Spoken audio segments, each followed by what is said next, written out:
My name is Rachel Harris, and I'm a retired psychologist with a background in research as well as 40 years in private practice. And my two recent books in the last 6 years or so, in 2017, Listening to Ayahuasca came out. And so that was an early exploration of the medicine from the Amazon basin in South America. And then the recent book that came out this year, 2022, is Swimming in the Sacred.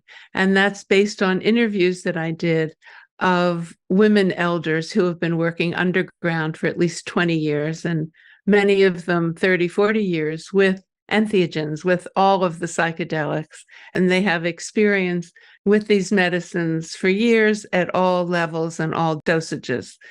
So they're probably the most experienced people in the United States in Western culture. And of course, the indigenous shaman are the most experienced in worldwide cultures, and they have thousands of years of experience. So what's the challenge for us today is how do we hold these medicines in the modern world? And they're termed entheogens because they reveal the God within. At least there's that opportunity for that experience. And so that brings us to the place where psychedelics and near-death experiences intersect and overlap. As soon as I graduated from college, it was 1968, and I went directly to Esalen Institute in Big Sur, California, which was a leading workshop center, mostly interested in personal growth. So it was that intersection of psychotherapy and meditation. So I went into their 5-month residential program. There were 11 of us, and we did work with Suzuki Roshi, who was the first Zen master to come over from Japan and who opened the first Zen center, Tassajara, in California. So I was exposed to many of the leading lights in the late 60s and who were working in this area of psycho-spiritual growth. I'm not even sure that was a word back then.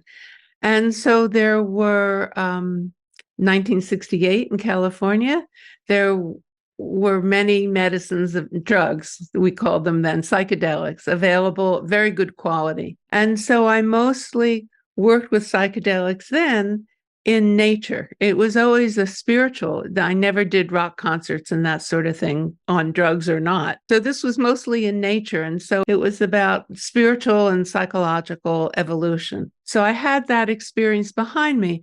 And then, after that and working on the staff there for a number of years, then I had to re-enter the consensus reality, the main culture.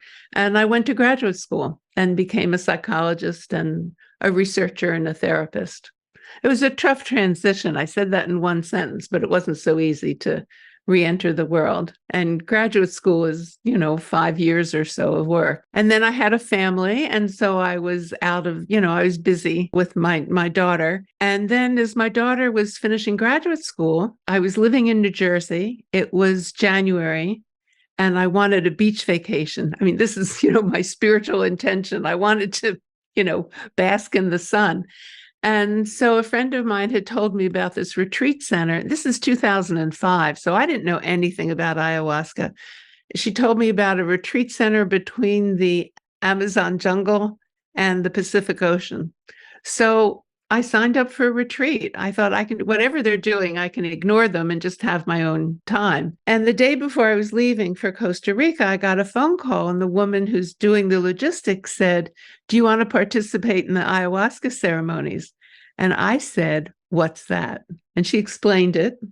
And I, of course, with my background, I said, "Yes, I'll do that. I'd love to do that."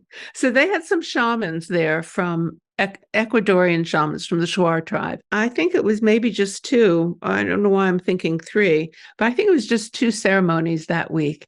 And I wrote to all my old hippie friends and I said, "I've discovered the Fountain of Youth and we should all come down here next winter," which we all did. And we did more ceremonies. So that's how the medicines re-entered my life. That was 2005. And to tell you the truth, I still do ayahuasca ceremonies with indigenous shaman. I was really not finished with my daughter, but she was launched. I mean, she had all her education. She was ready to have her own career. And so I had a freedom that I hadn't had in 20 some years.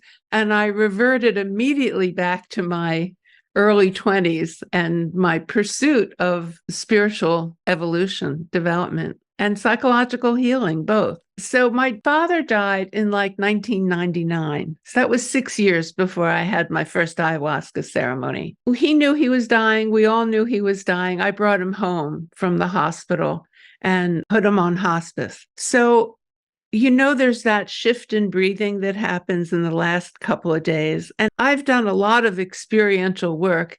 Listening to that end of life breathing is jarring. And it was not an easy time for me, as you might imagine, with my dad dying in the next room. And I remember walking through the house in his direction. And I'm not in the same room yet. And all of a sudden, I leave my body and I zoom up through the roof of the house and I am traveling. And even though I'd had plenty of early psychedelic experiences, I was still scared because I felt if I keep going, I'm not going to come back. And so I intentionally brought myself back, immediately sat down in a chair with my feet flat on the floor to bring myself back into my body and to reground myself. And as I was doing that, I looked around the room, of course, and the walls were waving. They were waffling like you see in an earthquake. And I'd only ever seen that in an earthquake in California when I was young. So they're rippling. The walls are rippling. Of course, they're not in actuality. This was not an earthquake. This was my out-of-body experience. Some would call it an expanded consciousness experience. I didn't have any psychedelics on me. So I regrounded and recentered myself and carried on with life, but felt shaken. And my dad died, I think it was 36 hours later. And I always felt, I should have gone with him. Not that I wanted to die, but I shouldn't have been so afraid. I should have trusted what was happening. So 6 years later, I'm in the jungle in a maloca in Costa Rica, and I drink this cup of ayahuasca for the first time. It's pretty disgusting. And as the medicine comes on, I'm having a replay of this experience. And I got to replay my last conversation with my father when he was still able to talk, the most important I love you conversation. And then I again leave my body, shoot up into the vast universe that's black with twinkling stars. So I'm absolutely out of my body and again traveling. And this time I say, okay, I'll go. This time I know better. I'm not as scared and I understand more about what's happening. And so I cross this wonderful, beautiful, starry sky, with twinkling stars and black void. And then I really don't know what happens next. I'm sort of gone. And I think that's what's called a dissolution of ego, which is the mystical state that happens with psychedelics, where the ego is just dissolved and there is no you, there is just the experience. So I realized that this is what happens at death and that I had had a shared death experience with my father, which is another version of the near-death experience. And actually, Raymond Moody, who, of course, coined the term NDE, and he was giving lectures all over the place, especially in the 80s and 90s, people would come up to him and describe this same kind of experience, nurses often, who are sitting at the bedside, and relatives, loved ones sitting at the bedside. Part of what happens, I don't want to say contact high because it's not that, but shared death experience is really an accurate description that the person who's full of life, working as a nurse or whatever, travels part way with the dying person.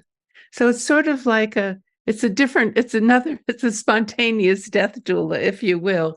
There's this spontaneous accompaniment and people come back from it. I mean, of course, I never interviewed anybody who didn't come back, but it's a more frequent experience than we in our modern culture talk about. so many people came up to Raymond Moody to describe this experience that he wrote a book that's called Shared Death Experience, and it describes this exactly. And I've then interviewed a number of nurses who were, had 20, 30 years experience of direct nursing care in hospitals. And they all said, oh, yes, I've been sitting at a bedside, holding the hand, and I travel with them. So that experience that sort of completed my experience of my dad's dying and his death. And it kind of resolved that mysterious, frightening thing that happened to me. Then now, fast forward a decade or more later, I'm sitting at lunch with my favorite shaman, who now I've been doing ayahuasca for 15, 16 years. And I have a dear friend who was raised in an indigenous village in Latin America. And this is not a near-death experience, but it's an arising from the other side.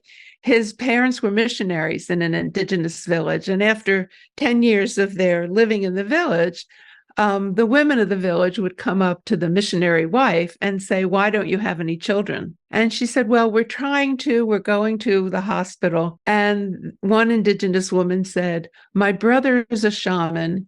He's coming down from the mountain. He will give you medicine. So the missionaries are trained to eat or drink whatever they're given, to accept it. So the shaman comes down from the mountain. He gives the woman something to drink.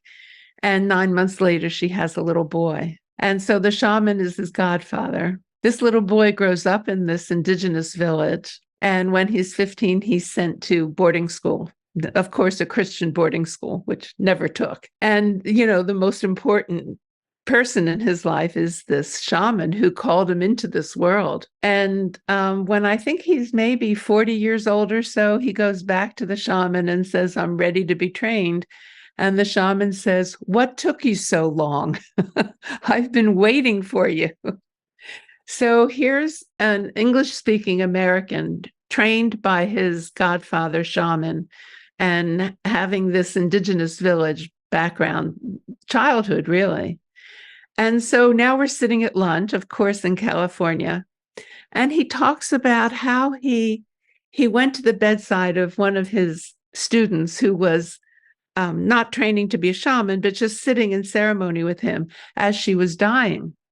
And he's sitting by the bedside and he's singing an icaros, which is the indigenous chants. It's not music. It's not really Western. It's not Western singing at all, but he's singing to her to help carry her across what in Greek mythology would be the river Styx, to cross from this world to the next, consciously. So he's singing her over, and he's describing this void, this black sky, this kind of cosmic darkness as he's singing her over, and she's actually literally dying at that point. And he's telling this story at lunch, and I said, I know that space. I've been there. And then I described to him this endless black void with sparkling, twinkling stars. And he said, yes, that's where we were. So it was this wonderful affirmation of the process of shifting from this world into whatever comes next. And I don't claim to know, I don't claim to have any great religious belief or anything, but there is a sense of my knowing that transition territory from one state of consciousness to another. And the thought of a shaman singing you across is just a wonderful, reassuring concept. There's something about being in life because the icaros carry energy. So it's not just something you play on a CD, or there are plenty of icaros on YouTube, but to have a shaman there channeling that energy, singing the dying person into their whatever our belief system is just a wonderful, reassuring thought. So, of course, I asked him if he would do that for me, and he promised. So that's my story of a shared death experience. But many people report under the influence of psychedelics, they report experiences, not near-death experiences, but experiences of the other side. In other words, the veil is sort of lifted. And many people in ayahuasca ceremony encounter their loved ones who have died. And so the veil lifts between the worlds, and communication is possible and available. The visionary component of ayahuasca is dimethyltryptamine, DMT, which you might have heard of. And there's a theory that at the point of death, DMT is produced endogenously in the pineal gland, which is the third eye. And there's a theory, yet unproven, I want to be really clear that this is not scientifically proven, that DMT is spontaneously released at the point of dying, at the point of death, endogenously in the body. But we don't really have proof of that. So I'll stop there on that, because we don't really know why the psychedelics open up that veil to people who have died. It's a very common experience for people who are on a psychedelic journey to encounter a loved one who has died, or especially if they've lost someone due to suicide or a violent death, tragic, violent, something, and it's very hard to integrate those losses. It makes for more complicated mourning for the survivors. And one 40-something-year-old guy said, well, I met my childhood friend. He killed himself when he was in his early 20s.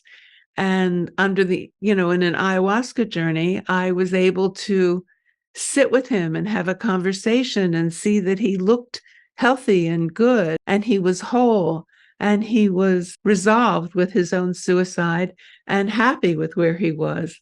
And so that resolved for this person I was interviewing, this resolved his survivor guilt and his complicated mourning for his friend. So the psychedelic research has focused on mystical experience and as being the key variable that leads to a therapeutic outcome, less depression, less PTSD. But in truth, there's an enormous amount of psychological and spiritual healing that happens under the psychedelic influence when the person is able to communicate with a loved one who has died. And that communication, those conversations, the experience, the being with the person they lost is enormously healing. And we're not really, in terms of research, we're not really looking at that yet. There's the out-of-body experience that is frequently reported in near-death experience anyway, and that happens in a shared death experience. And there is that sense of traveling, as the people report, that's moving through space is the best way to put it. As a matter of fact, I had a client who grew up in Guyana in South America, and so it was an indigenous family, and this was a psychotherapy client in New Jersey, so he was very Americanized. But he said, when somebody dies, we say, well, Uncle so-and-so has gone traveling, which I just thought was just a wonderful description, because there is this sense in a near-death experience, in a shared death experience, in psychedelic journeys of traveling, of moving through space into other realms that we don't have access to when we're in consensus reality. So the psychedelics open up other worlds to us that we can travel through. We know very little about what these other realms are. Very specific to ayahuasca, because one of the translations of the term ayahuasca is the vine of the dead. So that clearly leads in that direction. But I think these things can happen spontaneously under any of the entheogens. So I can tell you about an experience I had with MDMA, which is ecstasy, which is usually this heart-opening, fun, they've used it at raves. So, the street use of it is mostly for fun and interpersonal connection. But I have all these years of working with ayahuasca. So I do an MA journey with one of the women elders I interviewed for my book. So she has 40 years experience with all these entheogens. So I'm doing the traditional protocol with music through earphones and eye shades, everything designed to turn inward. And instead of this ecstatic, it's called ecstasy for a reason, instead of this ecstatic, fun experience, I go to the ayahuasca place. Now, I didn't have ayahuasca in my system, but that's the territory I went to. And so, of course, I dealt with my own death in that journey. And I think many of these entheogens are preparation for our own process of dying, however we're going to die. And so this was further preparation for me. And so it really felt like an initiation not preparing me for an immediate death because I'm still kicking. But I am almost 77 and, things don't go on forever. So there is a sense of this last decade or whatever time I have preparing for that process of dying, which a friend of mine calls the final exam. I mean, we don't know how we're going to manage this challenging experience. And so this MDMA journey that I expected to be fun was not so fun. It was really about dying, and it was very valuable. It was not a bad trip. It was very valuable and reassuring, but not what I would call fun. Spending a couple hours, 5, 6 hours working on my own death is not what I call fun, even with the ecstasy. So the medicines, it's and I've heard a similar thing from other people. If you are very familiar with mushrooms, for instance, no matter what you take, you might go to that territory. So it's kind of where the pathway is well trodden, where you're used to going and where that territory is familiar. So that was my own experience. People who have had a psychedelic experience, were they searching to repeat the NDE? What these experiences have in common, near-death experiences, psychedelic experiences, and then some people, some lucky people, just have a spontaneous mystical experience out of the clear blue, not under the influence of anything, totally unrelated. They have a mystical experience. And what the impact of these three experiences under the influence of psychedelics or near-death experience, or even a spontaneous mystical experience, the outcome is very similar and it changes people's lives. So it's often called a conversion experience. And people let go of any desire for fame and fortune, and they are much more into service and ecology, saving the planet. They're much more community-minded and relational. They're more interested in caring for their relationships. So there's a whole bunch of variables that they share in common. But these near-death experiences change people's lives in much the same way that psychedelics do and a spontaneous mystical experience does. And, the psychedelics are used mostly now in a medical setting, or at least legally in a medical setting. God knows what's happening underground, but legally they're used in a medical setting, which is all channeled to reduce symptomatology of mostly depression, trauma. And when psilocybin is used with terminal cancer patients, it's the scale, what they're trying to do is reduce the symptoms of what they call demoralization, where the person, they know they're dying and they withdraw and they're not as available to loved ones and they go into a depression and they're just plain miserable. And after psilocybin experience, they're much more accepting of their own death and much more able to make loving use of the time they have and be with their family. And so it changes their attitude toward the whole experience of dying. But where I was going with how people change after a near-death experience is they become much more interested in their personal relationships. And so there are real changes in priorities and values that then change their lives. And so the women I interviewed in Swimming in the Sacred who have been working underground, they look for this kind of transformation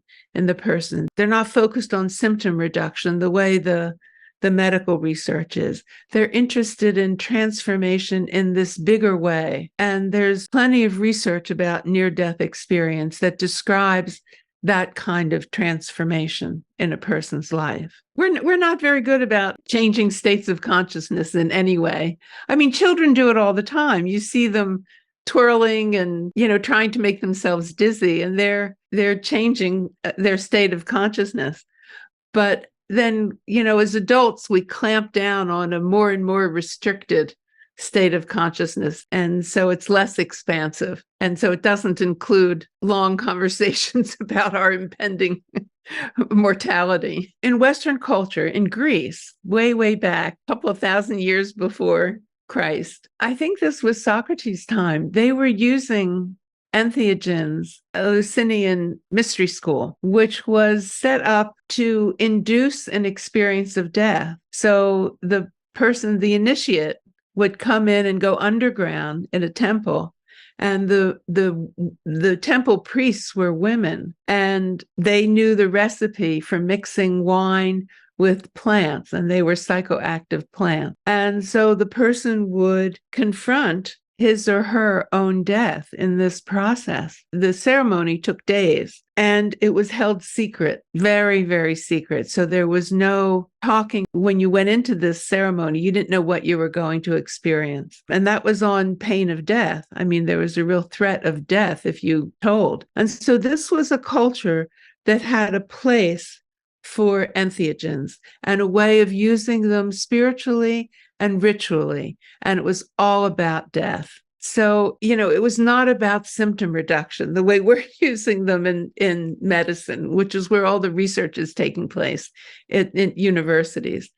This was a ritual that was part of the culture, taking people through an experience of their own death. It wasn't even just death over dinner or dinner, death cafes. It was an experience of dying and going to the other side and coming back.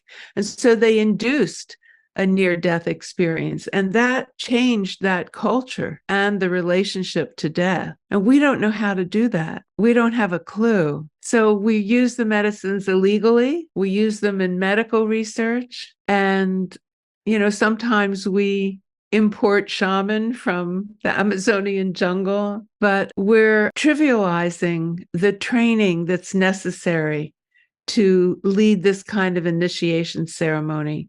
And we don't have a way of building that into our culture. So when people want to train with an indigenous shaman in the use of ayahuasca, it takes at least 6 or 7 years. And then the learning continues. What we have in Western culture are online classes and maybe an experiential weekend of breath work, Stan Groff's breath work, or maybe there's a trip to Jamaica or Costa Rica, or maybe there's a ketamine trip. This doesn't compare to 6 or 7 years of an apprenticeship with a shaman where you're sitting at the elbow. And so we don't know how to bring in this depth of understanding and wisdom of working with these medicines and taking people, accompanying them as they move into other worlds and as many of them move into crossing that veil, lifting the veil between the living and the dead. We don't know how to accompany them. And we're not going to learn in an online course. We're not going to learn how to do that online. So, we have these medicines becoming more legal